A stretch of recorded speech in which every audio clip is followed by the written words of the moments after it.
Bonjour à tous et bienvenue à cette deuxième partie sur l'application Adobe Photoshop Express.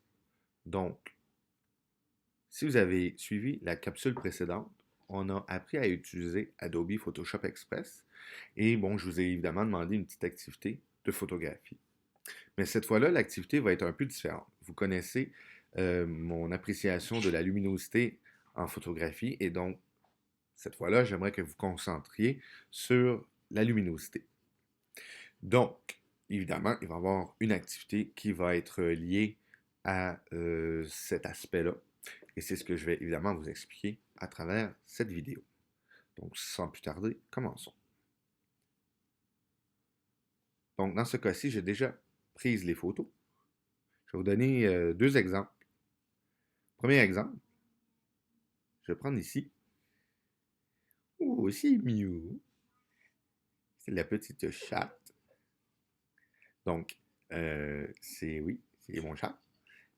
J'ai pris une photo d'elle dans laquelle on a beaucoup de luminosité provenant de la fenêtre. On voit ici que surtout un contraste entre la luminosité et l'ombre, et c'est sur ça que je vais travailler. Donc évidemment, je vais faire un petit peu de rognage ici.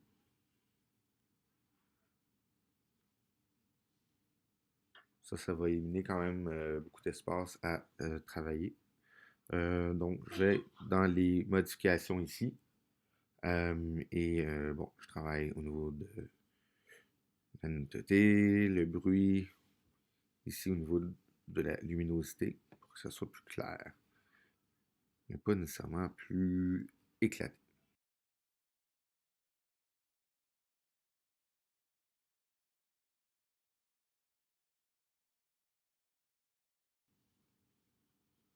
Mais les réglages les plus importants vont être au niveau, justement, du contraste. Donc, dans ce cas-là, ici, je vais augmenter la différence entre la luminosité et l'ombrage. On voit ici que si je réduis les effets du contraste, on va voir plus la petite Mew. Évidemment, je peux travailler avec les tons clairs aussi, les réduire ou les augmenter un petit peu. Les ombres vont être très importants. Donc, évidemment, j'en veux plus. Parce que l'objectif, c'est vraiment de faire ce contraste entre la luminosité et l'ombrage. J'ajoute un petit peu de température. Bon, on voit ici les variances qu'il peut avoir.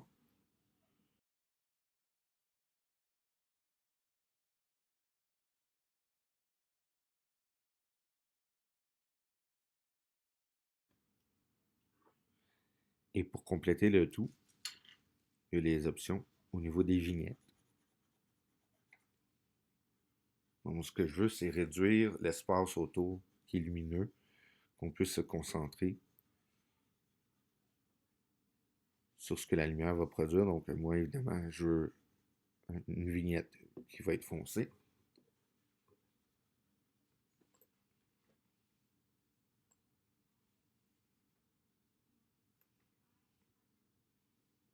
Donc, je travaille un petit peu sur les différents aspects que ça peut donner. Moi, je vois vraiment dans quelque chose d'intense.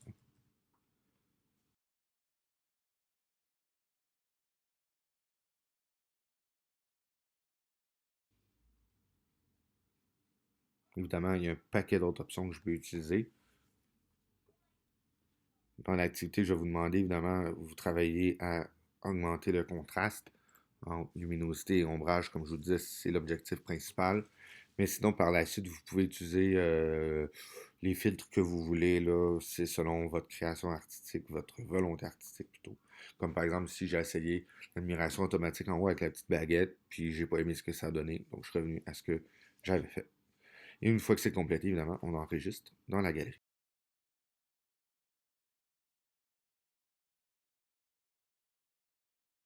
Et voilà. Je vais vous montrer maintenant une deuxième option.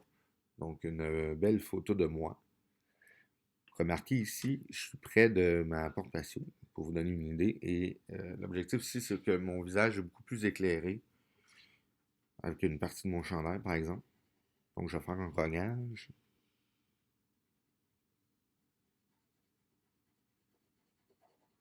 et je vais faire mes modifications.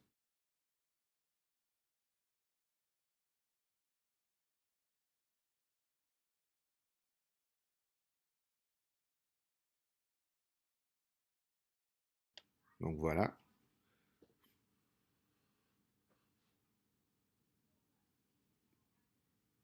Donc le contraste est aussi important parce qu'il fait augmenter les zones d'ombrage.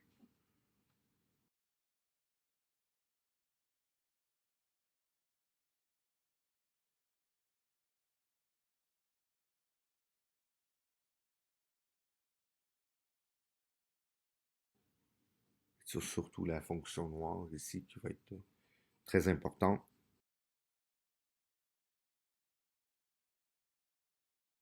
Et le vignettage va venir appliquer encore plus de noir autour. Je peux surtout relier encore plus pour avoir vraiment l'essentiel qui est mon visage, la partie de mon visage qui est éclairée.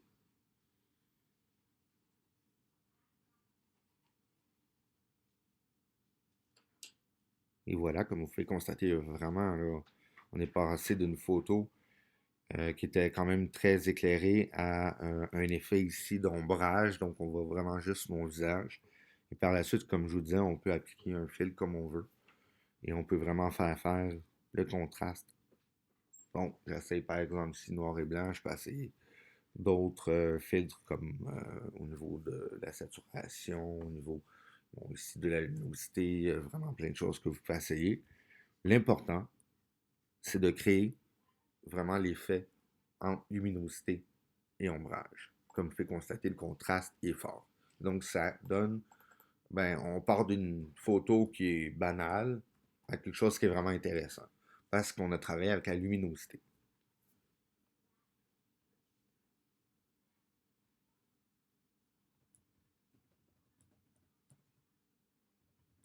Et donc, je m'arrête sur ce choix. On voit ici, j'ai fait amélioration automatique. C'est intéressant, mais ça défait beaucoup de mes réglages et j'aime moins. Donc, je reviens à ce que j'avais. Et voilà, je finalise le travail. L'activité maintenant, eh bien, évidemment, il faut prendre une photo. Ici, ben, si vous avez un animal de compagnie, ça peut être intéressant comme sujet. Ou une personne. Évidemment, l'important, c'est que vous soyez derrière la caméra. Évidemment, vous pouvez être aussi devant, il y a moyen de prendre des selfies. Comme vous savez, comme moi j'ai fait, la photo que j'ai prise, c'est moi qui l'ai prise. Ça peut être aussi un membre de votre famille. L'important, c'est que vous devez être devant, derrière, c'est-à-dire la caméra. C'est vous qui devez prendre la caméra, absolument. La photo, je veux dire, absolument. Assurez-vous d'avoir surtout une différence de luminosité sur votre sujet pour assurer un contraste entre ombre et lumière. Et une fois que ça c'est acquis, ben, vous appliquez les modifications nécessaires selon votre intention artistique, comme vous avez pu voir dans la vidéo. Mais l'objectif est d'avoir avant tout de créer un contraste important entre lumière et ombre. Donc par la suite, le filtre, la couleur, peu importe ce que vous choisissez, tant qu'à la base, j'ai ce contraste-là, c'est l'objectif premier, c'est ce que je veux voir. Votre intention artistique par la suite peut amener à, évidemment, d'autres changements, mais il faut absolument que l'objectif principal soit l'élément central de votre photo. Et surtout, comme toujours, amusez-vous et bonne semaine.